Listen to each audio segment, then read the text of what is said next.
What's up, everybody? Welcome back to another episode of the Currency Club. Today's special guest is a well-respected, well-known entrepreneur and DJ that I know from Grand Rapids, Michigan. So his name is Damien Allen, aka DJ Composition. And like I said, he's a DJ, but then he also owns a training/firearms business called Freedom Elevated Defense Solutions. So today we are going to get into the details of both of those. What's up, Damien? What's going on? How you doing, everybody? My name is Damien Allen, also known as DJ Composition. I've been a DJ for well over 25 years, and I also am the owner and operator of Freedom Elevated Defense Solutions. The long and short of it is I play music to help people feel good, and I teach people firearm safety so they can feel safe. Love that. I have so many questions about both of your business ventures, Let's but I get want to it. start out by talking about his DJing business because I actually know DJ Comp through a mutual friend. He might even be your cousin, but Jovan Naves, the owner Yep, of Bear Clothing,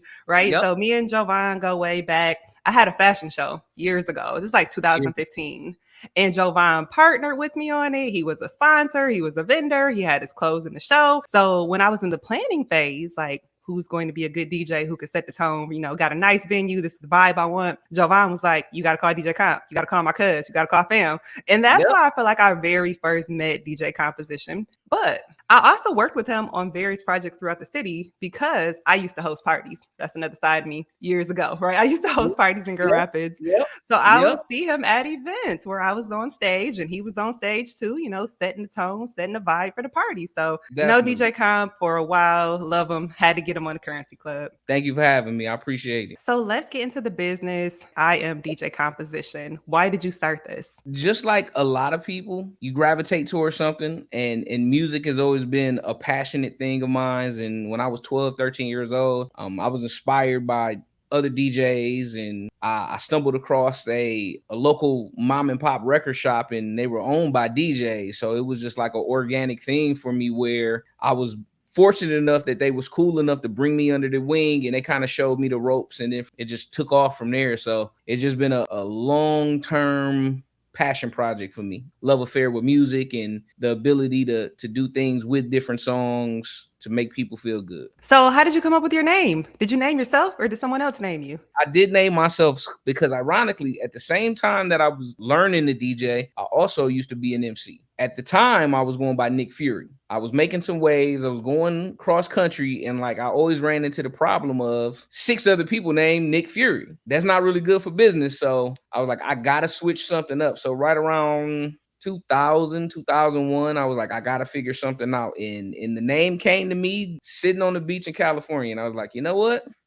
Composition, because it's writing and then it's also the musical element side of it. So that's where it came from, and just attached the DJ in front of it because for a period of time I was doing both, writing original material and then performing other songs and venues too. So do you specialize in a particular type of DJing? My initial love affair was with hip hop and R&B and funk and stuff like that. I would say that I'm more of an open format DJ where I can pretty much play a little bit of everything, and that lends itself for me to have more diversity as far as the crowds that come to my events and the things that I can do. That makes sense to me from what I see from kind of following him on the internet and social media, but I've seen him DJ at clubs. On the Mhm. internet, he is DJing at like hotels and JW Marriott and upper scale events, I would say, in the Grand Rapids area. He is very versatile in what he can offer. Do you have a target audience for your DJing? I would say, I guess my target audience is geared towards people who really want to get out and have a good ass time. I really want folks to come out and enjoy themselves. That's been my whole target. Like, I don't want you to come out and hear music. I want you to be part of an experience where you have the time of your life, whether we celebrating a victory or you escaping some low moments in your life, the peaks and valleys of life, whether we on one end of the spectrum or the other, you come and be part of this experience, and you have a good time and you come out on the other side a little bit better. I'm happy you use that word experience because that definitely comes to mind when I think about you and the type of work you do. I'm thinking particularly about a silent disco that you DJ. I've done a few silent discos. I've been fortunate enough to do a couple of events with some other DJ friends of mine. We've done the 90s party, the original Back to the 90s party, where we've had several themes throughout the year. So we've been able to really do some fun stuff with that. I've been part of a few events and a few experiences that I can say I'm proud to hang my hat on. What was the most memorable one? And that's hard to say. That's almost like saying what's your favorite kid? Like, Well, we won't go there then. We won't go yeah, there. yeah. We don't want to offend any I of would your say DJ that partners. I enjoy each one for what it is and the ability for me to do something different. So, working as a DJ, is collaboration important? And the reason I asked is because I went to one of your events and it was a collaborative of DJs. I think you call Yeah. yourself the Five. Is Yep. that still a That, group, a thing? that's the thing. Absolutely, collaboration is important because we all feed off each other. Like as a DJ, you're supposed to read the room, you're supposed to feed off the energy of the people. So if you're collaborating with other DJs, naturally you're gonna feed off of their energy. They're gonna go a different place and inspire you to go to a different place, a different level. So I've always welcomed collaborating with different DJs. So, what makes a good DJ? It depends on what kind of DJ you're talking about, because there's different types of DJs. For the kind of DJ that I am, and more specifically, I mean, like one of the greatest DJs and my personal favorite is probably DJ Jazzy Jeff.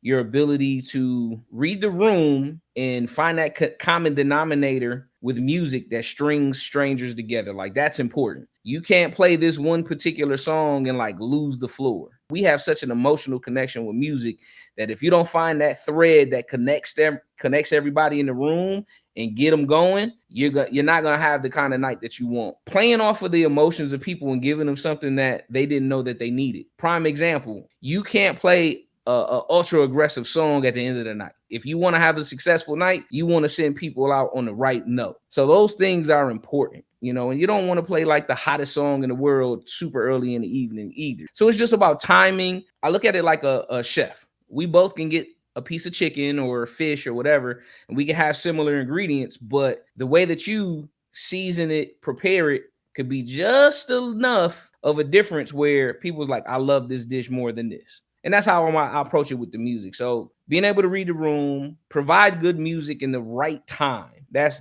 critical. Have fun first and foremost. If people don't see that you're having fun, they're not gonna have fun either. Like I enjoy DJing, and when you come to an event that I'm doing, if you don't see me like working and getting really after it, then something must be off. That's my thing. I want us to have a great time together. So the most important thing is you have to have a passion for music and all types of music, because if you're just limited to one kind of genre, I think that you're really limiting your ability to do more.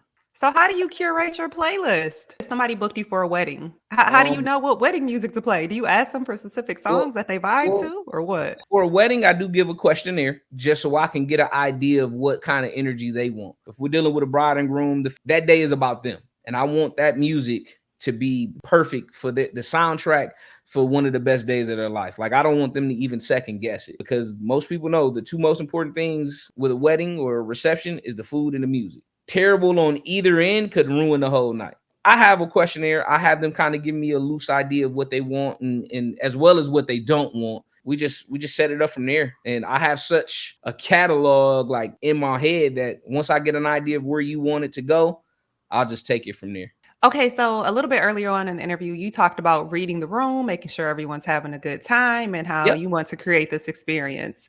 I'm the person who always likes to walk up to the DJ because in Grand Rapids, 95% of the time I know the DJ. But I'm the Right. person who walking up to the DJ like, hey, can you play this new Drake song? Can you play this? Can you play that? How Mhm. do you feel about attendees doing that? Is it a good thing? Is it a bad thing? Does it help you connect and engage? Is it annoying? Like, girl, go sit down. That's on my playlist. I'm gonna play that in 15 minutes. I'm okay with some requests. I think a lot of it is how you approach it. If I have a rapport with you or a relationship with you, or even if you're just coming off respectfully, I don't have an issue with it. And if it makes sense, I will try to work it in. But sometimes there's songs that it has zero connection to what the event needs at that time. One of the biggest ones that I had early on, and a lot of other DJs probably can agree with me, is when they wanted to hear these obscure mixtape songs. And it's yelling somebody, another DJ name, or it's a bunch of just random talking and stuff. And like, yeah, you may be hype in the car or in your house, but when you in a room of 500 people or more, that may not be the right seasoning or energy that you want to put into the room. So it's about balance. Like if it can fit the energy that I want to present, then yeah, I'll try to make it happen. So now I want to transition a little bit and talk to the aspiring DJs. If a person wanted to get started as a DJ, what equipment do you think that they would need? I think the first and most important thing is you need to identify what kind of DJ you want to be. then that will kind of dictate what equipment you would need. You need to have a passion for music. And let's say, for instance, I only want to be a house or an electronic remix DJ. I may not necessarily need turntables or this specific kind of mixer. And a lot of times those kind of DJs, quote unquote, are more producers versus your traditional cutting and scratching, doing tricks kind of DJ. So that would be important to identify. Most people that ask me, I say, well, what kind of DJ do you want to be? Who's your favorite DJs? And then when they kind of rattle those off, then I could kind of give them a blueprint on which direction to go. Ironically, the price of entry to become a DJ now has been easier to get into compared to when I started because of technology. Before, you had to go buy a turntable, at least two, then a mixer, then needles, and then whatever song that you wanted, depending on what kind of DJ you wanted to be, you either had to buy one copy of a vinyl record or two of the same. So like those things could add up quickly. Now in the digital age, you can be part of DJ record pools and you can download music and use time-coded vinyl or controllers or CDJs where that's not quite the issue anymore. And now most people can just do stuff off of their phone or a laptop, just depending on what kind of DJ you want to be. The price of entry now has been lowered, but that's a double-edged blade because a lot of times people, they think they want to do this until they get in the rabbit hole and say, wait a minute, this is way more than what I anticipated, because you can have a dope playlist that's great for you and your friends on a road trip, but when you in a room with 1,200 people, 1,500 people from all walks of life, that playlist may only connect with a sliver of the people in the room. Find out what kind of DJ you would want to be. And then from there, we can determine what kind of equipment. Are you a remixer? Are you more house? Are you cutting and scratching and doing tricks? And you can achieve a lot of those things with a basic controller and a computer. Or if you want to start from the foundation, like OG style, then go get you some turntables, needles, and a mixer. Those things are getting a little harder to come by, but you can still find some relatively nice used stuff. And that's what I tell people, like, find that happy medium between the entry level stuff, because it's always junk, and then the high end stuff, because you may end up not really wanting to be part of this life, and you done spent $3,000-4,000 on equipment that's just gonna sit there and collect dust. So it's about finding that happy medium for sure. What about microphones? Because when I used to host parties, I would expect the DJ to have multiple microphones, one for you and one for me, to walk around and talk to people and engage. So is that critical or not important? You can have a regular basic microphone for that. You definitely don't want to have too expensive of a microphone, depending on who's going to be hosting or emceeing. Because if they drop your $1,000 wireless microphone, you're not going to be happy. And there's some DJs who don't like talking. They're not vocal. Like, they'll rather somebody else be the hype man, do the talking, and then like they let their speech or their talking be done with the music. So it's a lot of DJs that's like that, actually. What is your preference? I like to engage the crowd. I talk on the mic a little bit. I don't overdo it. Once again, I think talking on the mic and scratching are just like seasoning. Not enough, it's bland. Too much, you done ruined it. You got to have that happy medium of just enough talking and engaging the crowd and making them feel part of the experience without overdoing it. Because sometimes you just hear somebody go rah, rah, rah, rah on the microphone. It's like, wait a minute, I want to hear the song, not you. You know what I mean? Yeah. So it's about that happy medium. Same with scratching. So I'm also thinking about speakers. Like, nobody else might even be thinking about this, but I would assume that most venues have a nice audio system and speakers spread throughout. Not true. That's what I was getting at. Because I would imagine like some parties that you do, a festival in a forest, or just weddings, different venues, some people may not have that set up. So is a DJ expected to bring speakers? It's about what you negotiate. That's what it boils down to. What are you going to negotiate, and what are you willing to do? Some venues have great sound systems. Some venues have trash sound systems, and some venues have no sound systems at all. So if you don't make that investment and buy your own, you may have to rent for a minute, which that's an option. That's another set of work in itself. So it's just about what lane you want to go in. How do you really want to attack the market? I've always invested in myself. I've always went and got the best gear I could possibly get, because I feel like you buy once, you cry once, and it's an investment. It's going to make money. I don't mind buying the highest end version of the MacBook Pro because it's a tool that I'm going to make money on. So some people be like, oh, I couldn't believe you spent that much money on it. But I'm like, yeah, you won't believe how much money I make off of it either. It's one of those things where it's like, where do you want to spend your money on? And for me, it's always been, let me make sure I have great, dependable gear. So then when I go to a venue or I do an event, I have the best sounding product available. that Man. quality that sets you apart from other people. I think a lot of things set you apart from others, and we're going to talk about that. But right Okay. now, I do wonder if a person wanted to get started, what is a roundabout investment? So for me, like I want to be a DJ, I want to do clubs and weddings. Those are the two areas I want to specialize in. Not trying to do a lot of mixing. I got some fire playlists. I can read the room and I can take feedback, from the person who books me. What Okay. would be the anticipated investment for somebody like me? You'll probably be 3,000 in a laptop alone Okay. for an entry level laptop that's going to be dependable. Hey, talk to me about an entry level laptop. You mentioned you have the best MacBook Pro, but like, what are the characteristics that you need in a Well, laptop to do the job? you need good RAM, you need enough storage, especially with these programs and stuff. And then if you're going to stream something, because they also have streaming capabilities, you want to have a machine that you can put your faith in that's not going to crash. I would say between 2 and 3,000 to be a good safe point for a laptop. And then if you went the controller route, I think you could get away with maybe $700 or more. If you're Is a doing weddings, controller and interface the same thing? Is a it's controller very interface the similar. same It's thing? very Okay. similar. A controller is like an all-in-one kind of unit, so you don't necessarily need. It's a mixer and some type of platter or whatever. It's an all-in-one unit. Has its pros and cons. And I'm not trying to interrupt. Sorry for interrupting, but is No, that what no, y'all no. You always good. You carry in good. that silver case? The silver cases are universal, so they can either be turntables, they could be mixers, they could be CDJs, or they could be a controller. If you wanted to purchase speakers, you're looking at maybe another $4,000. You probably need a good 10, 12 bands if you want to be solid. Okay. And then we're not even talking about music. Apple Music is not enough? Some of the software programs are not going to allow you to DJ with Apple Music. See, that's a whole nother route that I didn't even think about. Talk to me about these software programs. I would say the two major software programs are Serato and then Tractor. And with those platforms, Tractor is more geared towards like your house techno kind of DJs, and then the Serato has been traditionally more like your hip hop, cutting and scratching, R&B, funk, break beats kind of DJ.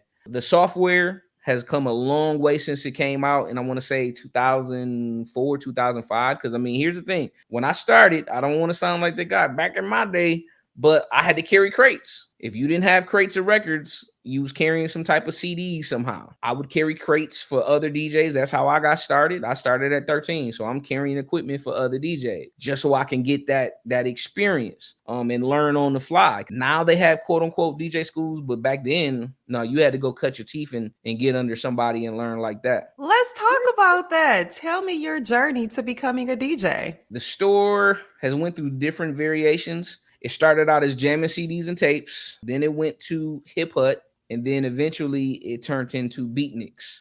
Being part of that as a 12, 13-year-old kid and being around all these different DJs, I picked up so much. I learned so much from them. And then from there, I transitioned in like my big brother, DJ Brown Hornhit, 1680 Jams back in the day. He pretty much kind of took me under his wing. And that's where I got my first taste of radio and doing big scale events and concerts and stuff like that. So I carried equipment for all these cats. So I was fortunate enough where I did have supportive parents. They trusted me enough to a degree that they didn't think I was doing nothing too crazy. I still was carrying speakers, carrying crates, setting up equipment, doing all that at a very young age and learning firsthand how to do this. It just grew from there. I mean, like I was DJing parties at my high school. And then from there, like I said, at the same time, I was doing my own original music. So that journey is just something I always hang my hat on. And I'm forever grateful because this whole DJ culture thing is very serious. And like the lineage of DJs in Grand Rapids, we're all intertwined and connected. But I've been blessed to be able to be with some of the top dogs and like learn from them. And we still have conversations to this day and we share ideas and I get perspective. And, I always try to do my best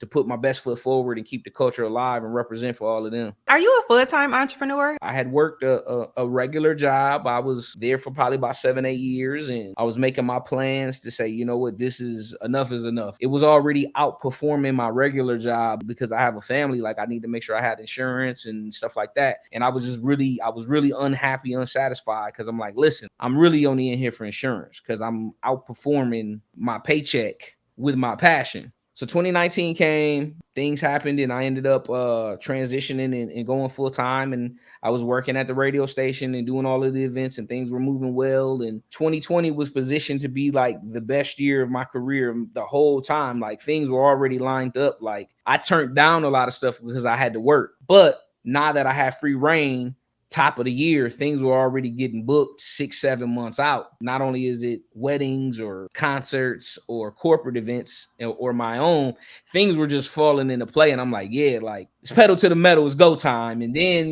we had COVID hit while people were talking about losing jobs and stuff like that. I mean, my industry got hit the hardest because nobody went anywhere and everything was shut down. It was challenging, but I will say that sometimes, things are a blessing in disguise because I was going so hard 5-6 days a week, just grinding, doing everything. I didn't really get a chance to spend the time with my family like I wanted to. COVID, there was the first time I was home for New Year's Eve in almost like 13 years. Blessing in disguise because you didn't have to work. It was weird as hell.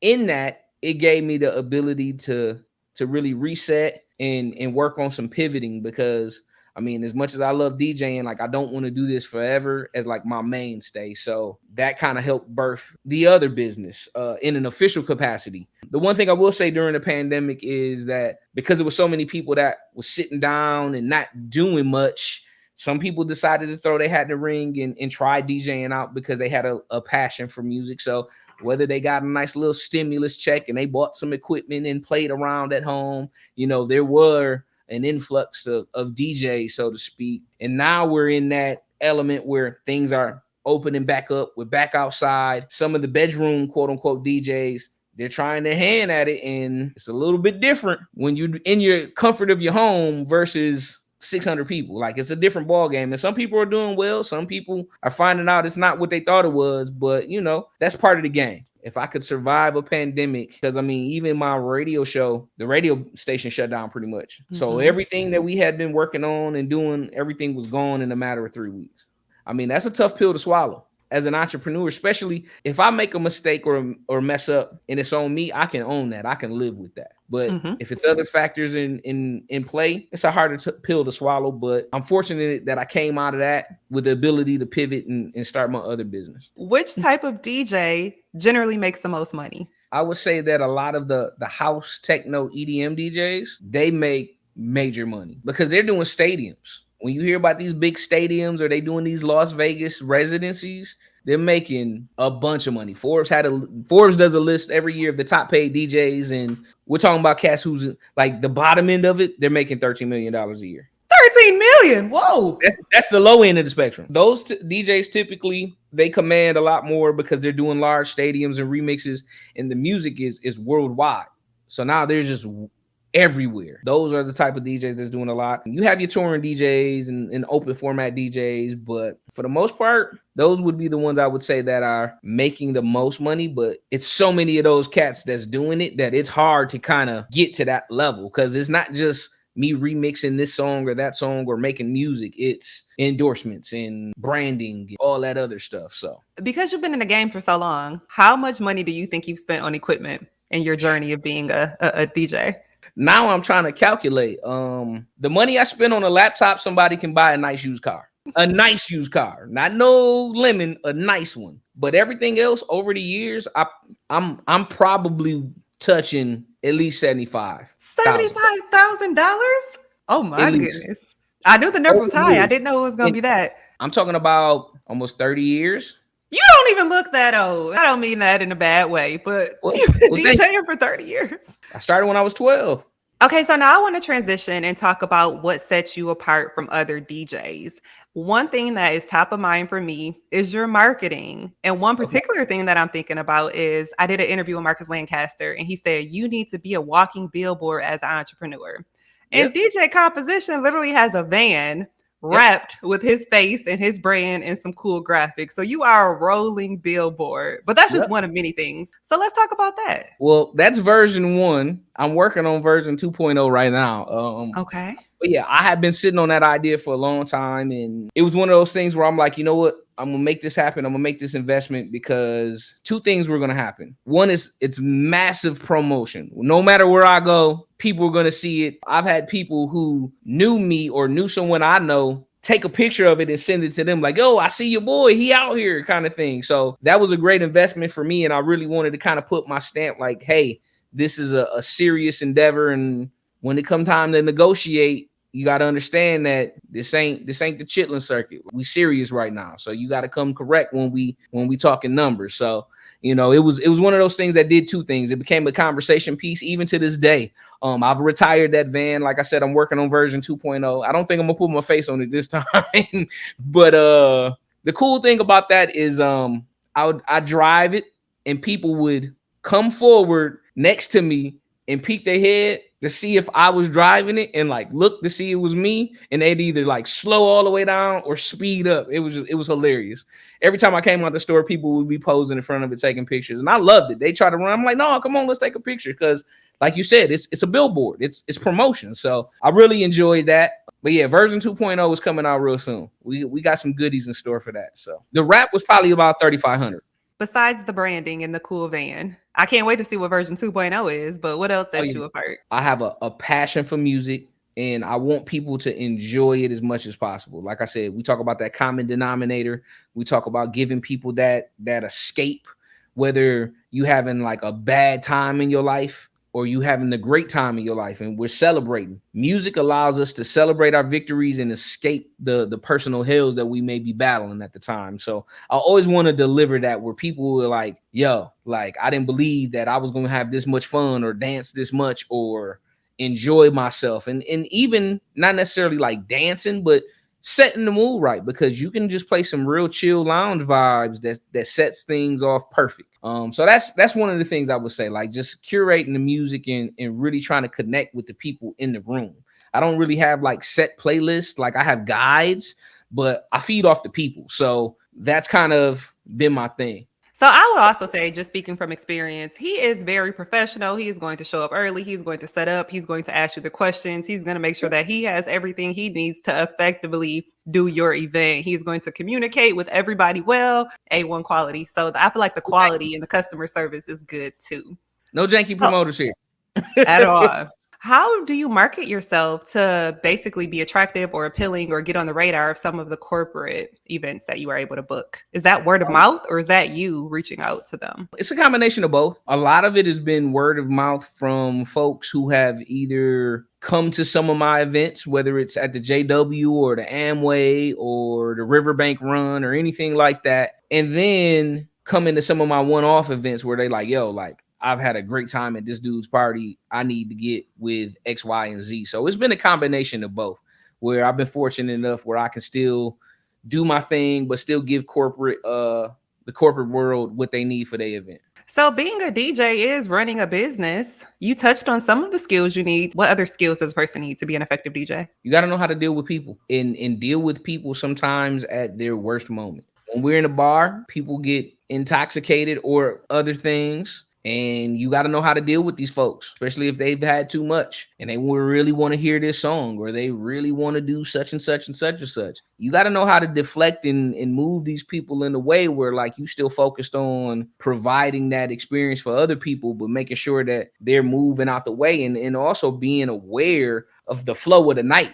Because if I'm not on point with knowing how things are flowing and knowing when to change the energy, but if the energy in the room gets too aggressive, if I keep going up like that, it could spill over. But I got to be aware enough to say, all right, let me bring it back down. Let's smooth it out right here. Those things are critical, because if you go too hard, you go too aggressive, let's say something breaks out. Now your name is attached to it.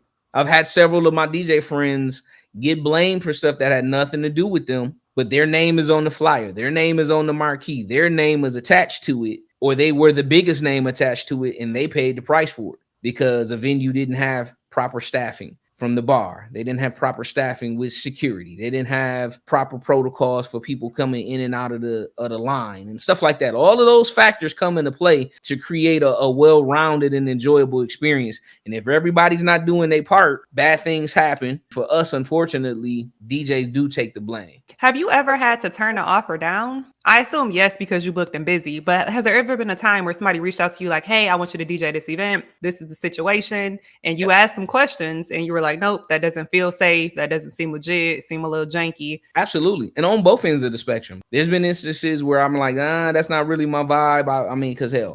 Cutting my teeth and like really expanding. I was doing a lot of stuff in the hood, hole in the wall stuff or whatever. And it was just like, as you grow and expand, you got to say, hey, I got to elevate to another level, because the risk isn't, the reward isn't on par with where I want to go for this level. You know, sometimes you got to separate yourself. So I've done that several times. And then even on the opposite end, they're paying really well, but it's just not a look that I want to be attached to. I mean, I've done some events for some folks where I hated it, and the bag was nice and it was a learning experience, and I would never do it again. What is your greatest challenge as a DJ? Providing an experience for everybody to have a good time and go home safe, and finding that balance all the time. Geographically, Grand Rapids is a unique situation compared to my time when I lived in Detroit, where the city has been hyper focused on this whole beer city culture. And unfortunately, it hasn't lent itself to be very DJ friendly. So there's not as many venues. There's not as many opportunities. There's not as many spaces for me to go do the things that I would normally do. I mean, prime example, I had a corporate event in Chicago last week. Afterwards, I went out to eat at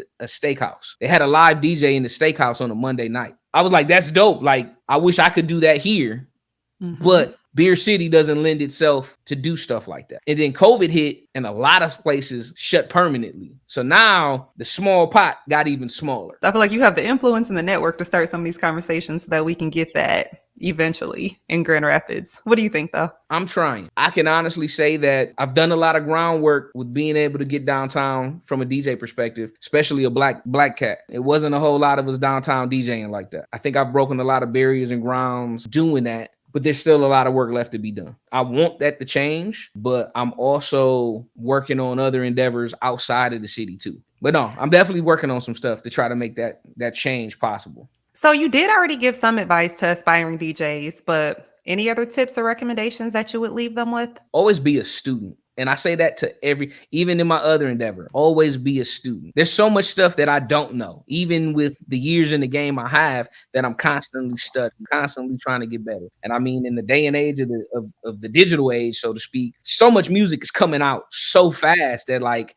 that's almost a part-time job trying to stay on top of that. Always be a student, always ask questions, always be willing to say, hey, how do you do this? Or reach out to people and stuff. And I'm always done that. Even if it's a younger cat who's doing something cool, I'm like, hey, how did you do that? So always I'm leaning on other OGs, you know, and it's funny because people look at me as an OG now. So, you know, I'm in that weird spot, but I still embrace it all. Always look to get better. Every day is an opportunity for sure. So we can't leave this segment without asking you questions about music. What is your favorite genre of music? My first love is hip hop for sure. Okay. But I did grow up in a household where I was exposed to all types of music, from funk to some jazz, to even some gospel, to some rock, to a little bit of everything. So I've had early exposure to all of that. I mean, like my first concert was Biggie. Who are some of your favorite artists? I'm a big Michael Jackson fan. I love Marvin. I love Miguel. Hip hop, I'm gonna go Nas, Redman, Andre 3000, Jay Dilla from a production standpoint, K Tronada. Oh, and Nipsey. Nipsey been like one of my favorite artists since the beginning. I didn't jump on the Nipsey bandwagon until he dropped the Dedication album. Oh, Victory Lap. Really? It was called Victory Lap, not Dedication. I've been on the Nipsey train since the Marathon dropped back in like 06. Okay. If you are feeling down, a little sad, a little depressed, life got you down, times are hard, what song or album instantly puts you in a good mood? I'm putting Nipsey on. I'm motivated to get after it and go get it. It's probably a combination of Nipsey, 50, Rick Ross, or some Jeezy. Okay. So those ones, I'm like, yo, I got to refocus, reset. Let's get back after it. It's so funny you say that because I'm pretty sure Eugene said Rick Ross for sure and Jeezy too. So I interviewed Eugene. He was the very first guest on the show, and Rick Ross is one of the first people he named when I asked him that question. Is there anything else you want to share about your business? I am DJ Comp.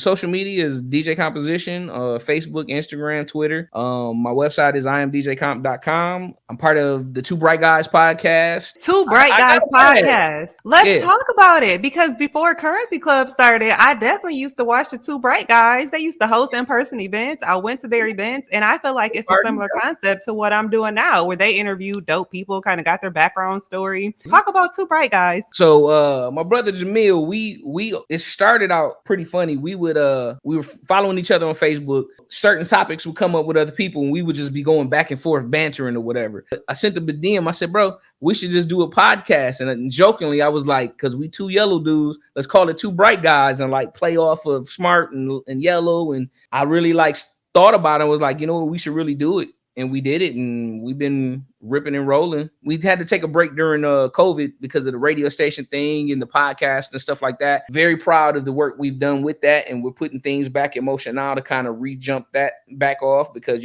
with the day parties that we would do, the Mars versus Venus things that we would do, where we would have the panel discussions with men and women, and that was, oh my God, that was A1. I've been to one of those. Yeah, Yes. it was crazy. Just really trying to provide mature content for folks and a great experience. So that was really our aim. We always try to keep things upbeat and positive. Even when we talked about some of the negative stuff, we didn't really want to harp and go down that lane of, how, because sometimes you could be just real like gossip and negative. And it's like, nah, man, we're going to pivot and make sure that we did that. But Two Bright Guys will be coming back. I'm excited about that. I'm also embracing the online streaming as far as like the DJ perspective is concerned. I didn't really want to do it initially because, like I said, I feed off the people and the energy of the room. I've embraced it. I've made an investment to really basically have my own radio station. Because, I mean, the lesson I learned from doing the thing that we were doing at Magic was, if you don't own it, you're not in control. And the work that we had did in such a short time, we were tied number 2 in the region in our time slot. We was whooping on the other pop station. We was on their head tough. And we did that with little to no support from the station in itself. And we were even trying to like contract out our slot to own it ourselves. And I think we shook them up a little bit, and they kind of dragged their foot, and we ended up ultimately they shut the whole station down, because right now it's a skeleton. From that, I'm like, you know what? Let me pivot. Let me continue to do the things, because I really enjoyed doing radio. I started out interning at 1680 Jams at 15. Mm-hmm. I enjoyed doing all of that and having that other kind of connection with people. So now I'm really focusing on launching two streaming platforms. Me, DJ Omega Supreme, and Troy Caesar, we do a thing called Off the Script. It's a mixed cast, and that's pretty much like a part mix show, part podcast. And we bring in other DJs and we interview them. And it's pretty much, you can play whatever the hell you want to play. With this, it gives you that freedom to play the obscure B-side song from your favorite artist that you wouldn't play at a club or at a venue or whatever. So we're working on that. And then starting July 4th, I'm launching the Midday Mixtape, where I'm pretty much going to be like your midday radio station, Monday, Wednesday, Friday, live from my studio. I'll be streaming, and I'll have content and doing music and stuff like that from there. So I got some things in the works. The last venture that I'm doing that kind of ties both of my business together is a vlog kind of podcast thing called Drive, Shoot, Spin.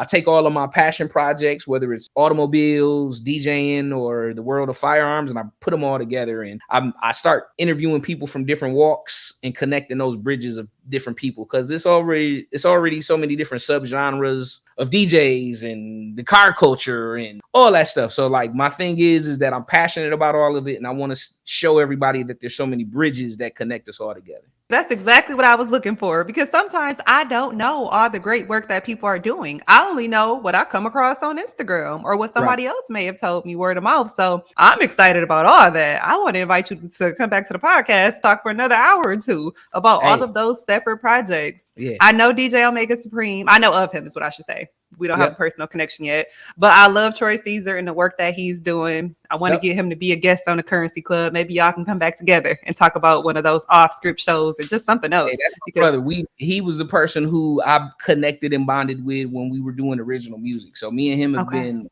brothers for over 25 years. And the man got a cool style too. I'm always on Instagram complimenting his outfit. So just a man of many talents, just like you. But anything else you want to share that we should know about? Lots of exciting stuff. We're going to put all that in the description box below so that y'all can tap in and tune in and support. Yep. That's pretty much it. I mean, I'm collaborating with other DJs. AB is a good friend of mine. Super Dre is a good friend of mine. Me and Troy, there's a bunch of events that we about to drop for the summertime. So, we really curating those experiences that's built for people who want to have a good time and are ready to get out the house. We got some good stuff in the pipeline. All right. We have so much more to look forward to. So for those watching, don't forget to hit that subscribe button to join the club and come back for part 2 of this interview.